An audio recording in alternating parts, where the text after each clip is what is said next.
what's he going to do? Go get a lawyer, make sure that he gets his points in his publishing. Like there was no hip hop record industry at the time.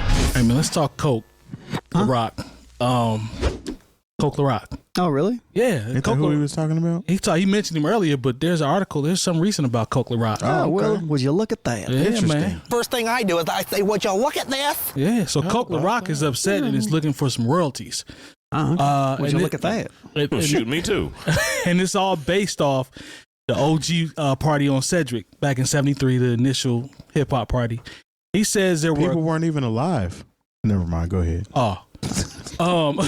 He's 68 now, Bronx native.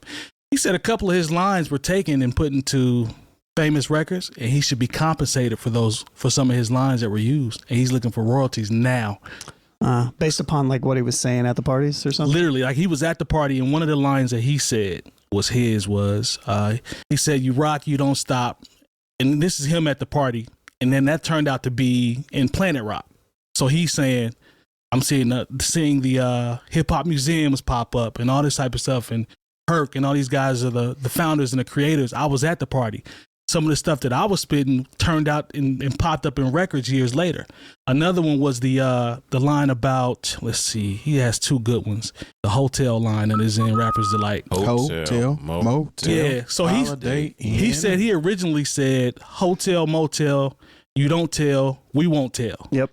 And then he says... It goes on from there, too. Yep. So he said, that's me.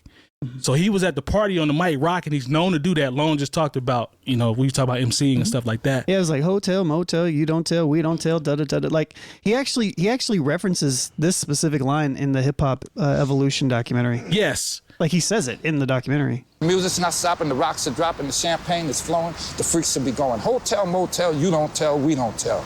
And he has a lawyer, and the lawyer... this young lady that was a lawyer says, well, did you record this on like an 8-track or something back in the day where we could use it as, evidence or whatever? And he doesn't have a recording of it. But she says he still might have a chance because copyright exists from the date of the creation, not from the date that you file your copyright registration. But he still has to be able to prove that that's the part that he did it. That's the part that's going to be hard. That's why the recording of it is so important. Do you guys kind of feel where he's coming from, being that party is so iconic and that those two records are so iconic? Him being there and using some of his bars that turned out in those records later. I kind of feel him, but I don't know if he has a leg to stand on technically. How do y'all feel about it? I can. Go ahead. I think that yes, I feel for him. Okay, but I don't know if something like Jay Moore says a whole bunch of stuff on the mic. What if one of that ended up in a record? Would you? You know that's what I mean? A good comparison. That's a very good comparison. That's what you do, literally. But also, I think about I didn't even, it's unconscious of me, but when I know Metronome's about to bring the record back in, I'll say, as we proceed. Yep. And if you don't tip, that's a big one. Yeah, that's a big one. But then what if because I listened to Biggie's Who Shot You, and on there Puffy's like, as we proceed. Right. That's true. Right. Mm-hmm. What if something happens and then Puffy's like, yo, I need a nickel for every time you say that. Right. You know? I mean, but he's talking about things he said that were the basis of records that went on to be huge hits. And because even then, you can take it to when NWA says, they flip that, I take up to a hotel, to the house, that's been flipped more than once. Mm-hmm. Even if it's a song like Chingy's Holiday Inn, you could. I mean, if you want to go through the layers, you could go through layers of this and be like, oh, he's old from all. If he said these things, and maybe they can. Maybe Cassidy's first single. Yeah, Cassidy. Good point. Maybe if it wasn't recorded, but there are people who can testify that he did say these things, and there was somebody at the party that heard these things and said, hey, let's take a little of that. We'll go ahead and embellish it. And I think create something larger that we can package and sell. It's the party. It's the magnitude of the party, how the party is looked at now, plus those two records. Yeah. As being as iconic as they are. So I mean, that flyer is still floating around for that party. Yes. And I'm sure there are a lot of witnesses that are still alive that can attest that he did it. I think, honestly, it would come down to people that want to, out of the strength of paying homage to him, throw him some bread. I mean, he's 68 years old. Yeah. He's a pioneer to the game. There was no money in it when he did this. I mean, this was all love and fellowship at the time. Mm-hmm. So he was 18 when all this went down. He wasn't thinking about getting a lawyer and copywriting. And I like that he said copywriting his rhymes that he said at a party. Right. I like that he said it's really about him getting some bread for his grandchildren. So he mentioned that. So his approach is, it's about him and his recognition. If he just said, I want some bread from me, I wouldn't have been mad. Right. No, I'm just saying, I think it's dope that he mentioned his grandchildren cool, on top of, him getting his dues as well. I'm not mad at that. It's kind of like the same instance with older NBA players when their contracts weren't the same as they are now. A lot of them have to go through different steps and loops in order to be able to survive. Right. And they do have like a fund for those type people.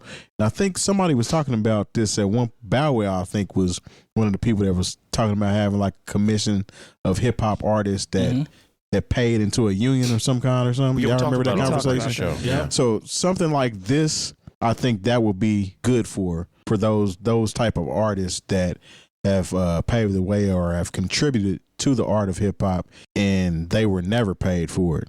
And we always talk about how Jay-Z says he's overcharging for what they did to 𝐀𝐁𝐎f because they weren't making any money back then, and it's evolved into what it is now. So yeah, Chuck D is always mentioned. Piggyback off what you said about Bow Wow, trying to put something together. LL giving equity and rock the bells, to the OGs. That's a form of it. But the actual union concept, I remember we did talk about it. This is the prime example, Terry, to your point of how it will work. Kind of. You don't think? You think there's? I don't know how you. Why it would make sense? Not necessarily.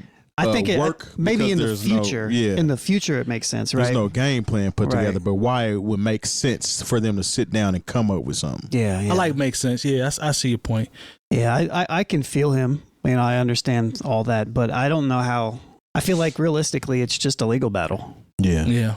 I don't know. It's hard. It seems like it's hard to make this stick. And it's one of those things like, yeah, sure, he had some sort of influence over one thing that then had influence over another thing. But I don't think that you can say, I don't think you can get anything from the thing that had influence from the other thing. Like it's like a step because of. It was literally a part of the culture.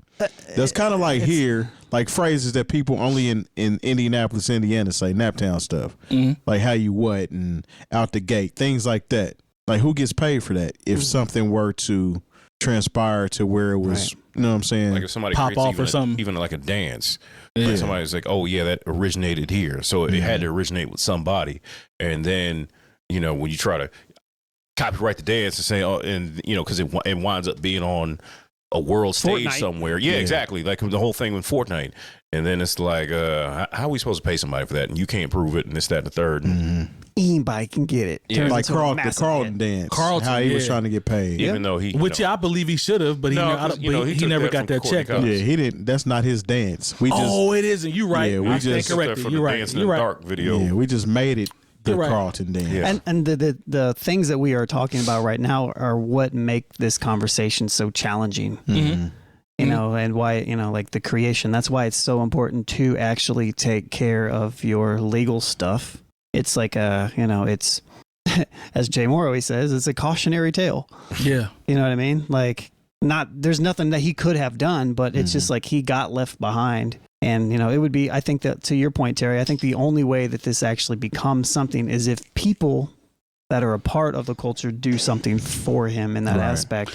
Yeah. Now, maybe, who knows? Maybe he makes some money off of it, but I think even if he gets, I can't speak for him, obviously, none of us can, but if he gets his flowers and he's added to something that is commemorative just like a of hip-hop, publishing. like there's something that's tangible for him to get his flowers. Yeah. That would be cool. I think that would be dope. It's not the bread, but it's still the recognition. Because you know what I'm saying? My guess is that what they would try to do is sue for a percentage of how much a song had made. Up to a point, and then can also have points on said record. Residuals. Yeah. That's, and I don't know, maybe that's not a bad thing, but that, again, do those records even still make a ton of money like that? All it takes is for one of them to wind up in a, like TikTok. we talked about, in a video game or That's a true. movie trailer. That is true. That is true. Especially in a big movie. JJ Fad saw a nice check when Sonic the Hedgehog came out, and they put Supersonic in the movie and in the trailers. That's true. We were talking about you were just talking about the score for the video games, the show, isn't it the show? MLB The Show. And we also mentioned, Jay Moore, you talked about the Transformers movie, the music director. Yeah. Like how much stuff they played from the 90s in that movie. Oh, yeah. Like those are checks. Yeah. Those are big because there was huge. 𝐿_Cool_J probably got a nice check. Wu-Tang. Biggie, like it's almost, it's a 90s hip hop mixtape. Yeah. It's all through that movie. Yeah. So to your point. It's not a bad movie either. No, I enjoyed it. No, I watched it again just to make sure I wasn't tripping. 'Cause sometimes you got to do that. It was good. So yeah, man, shout out to him. It ain't doing Barbie numbers, but it was good. I understand where he's coming from. He doesn't seem bitter, but he just wants to. It's just a lot of people from that era, who were the pioneers. That just look. I don't know if Grandmaster Caz ever got his songwriting credit for basically writing Big Bang Hank's lyrics on Rapper's Delight. Right. I don't think any of them wrote their lyrics on that song. No, I don't think so. I mean, that was the story that they didn't. So yeah. I mean, it speaks alone. Talking about this because so many levels to this. What's Big Bang Hank? I mean, what's Grandmaster Caz? What's he gonna do? Go get a lawyer and make sure that he gets his points in his publishing? Like there was no hip hop record industry at the time. Yeah, none. Yeah, put my man in something that's that can be remembered and that's tangible for him and give him some flowers. I think that would be dope.